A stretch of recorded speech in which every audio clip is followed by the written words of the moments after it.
In 1588, King Philip II of Spain launched the Spanish Armada, a mighty fleet of warships, against England. The Armada's failure had far-reaching consequences, shaping the destinies of both Spain and England. The fleet, comprising over 130 ships, carried thousands of soldiers and sailors. Their mission was to overthrow Queen Elizabeth I, a Protestant monarch who defied Spain's Catholic authority. The fate of England, and indeed of Europe, hung in the balance. The Spanish ships, large and heavily armed, sailed in a crescent formation, a formidable display of naval power. However, the English were prepared to defend their shores, and the stage was set for a clash of titans. The Armada's failure was due to a combination of strategic miscalculations, fierce English resistance, and the unpredictable fury of the sea. King Philip II of Spain believed in the overwhelming power of his Armada. His plan was simple but ambitious: to crush the English fleet with sheer force. The Spanish ships, larger and more numerous, would engage the English in close combat, boarding their vessels and overwhelming them with superior numbers. The Armada was to clear a path for the Duke of Parma's army, stationed in Flanders, to cross the English Channel and land on English soil. The Spanish Armada was a formidable force, but it had its weaknesses. The ships, designed for Mediterranean warfare, were high-sided and cumbersome, making them less maneuverable in the rough waters of the English Channel. Their reliance on close-quarters combat proved to be a disadvantage against the faster and more agile English ships. This lack of flexibility would prove costly in the face of the English's unorthodox tactics and the unpredictable nature of naval warfare. The English, outnumbered but determined, adopted a different approach. Their ships, smaller and faster than the Spanish galleons, were designed for speed and maneuverability. They relied on long-range artillery fire, keeping a safe distance from the Spanish ships and exploiting their superior firepower. The English tactics were based on harassing the Spanish fleet, disrupting their formation, and picking off individual ships. They employed fire ships, vessels filled with explosives, to sow chaos and panic among the Spanish ranks. The English gunners, more skilled and experienced than their Spanish counterparts, inflicted heavy casualties on the Spanish ships and crews. The English leadership, under the joint command of Lord Howard of Effingham and Sir Francis Drake, was instrumental in their success. Drake, a seasoned privateer, brought his experience in unconventional warfare to the fight. The English seamen, inspired by their leaders and determined to protect their homeland, fought with unmatched courage and tenacity. The weather played a crucial role in the Armada's demise. Strong southwesterly winds hampered the Spanish fleet's progress, pushing them up the English Channel and preventing them from rendezvousing with the Duke of Parma's army in Flanders.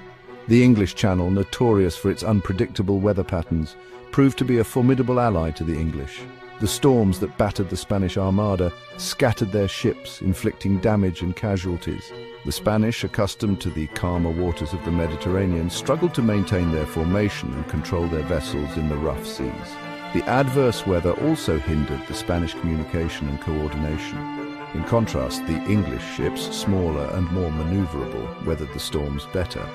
The storms, while a challenge to both sides, ultimately tipped the balance in favor of the English. The first major engagement, the Battle of Plymouth, set the tone for the campaign. The English ships, utilizing their superior speed and firepower, harassed the Spanish fleet, inflicting damage while avoiding close-quarters combat.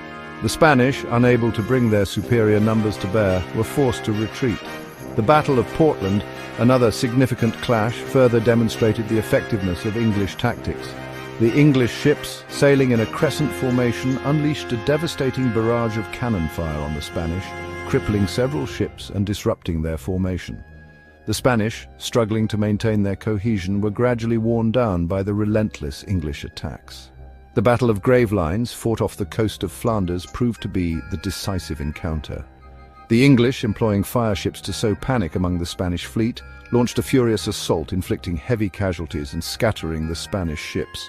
The Armada, battered, demoralized, and running low on supplies, was forced to abandon its mission and seek a route back to Spain. The Armada's return journey was a harrowing ordeal. Battered by storms, short on supplies and harassed by English ships, the Spanish fleet limped back across the North Atlantic, a shadow of its former glory. Many ships, damaged in battle or wrecked by storms, were lost along the Irish coast. The survivors, exhausted and demoralized, straggled back to Spain, bringing with them tales of defeat and disaster. The once mighty Armada, a symbol of Spanish power, had been humbled by the English and the unforgiving sea. The Armada's defeat was a crushing blow to Spain's prestige and ambitions. It marked the beginning of the decline of Spanish naval power and ushered in an era of English naval dominance.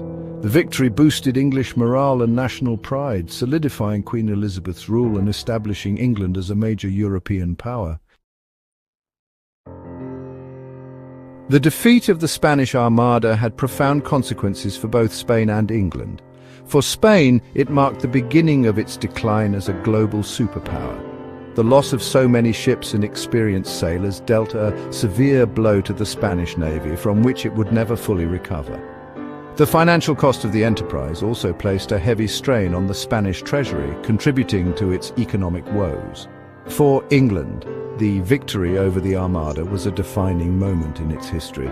It confirmed England's status as a major naval power and boosted English morale and national pride.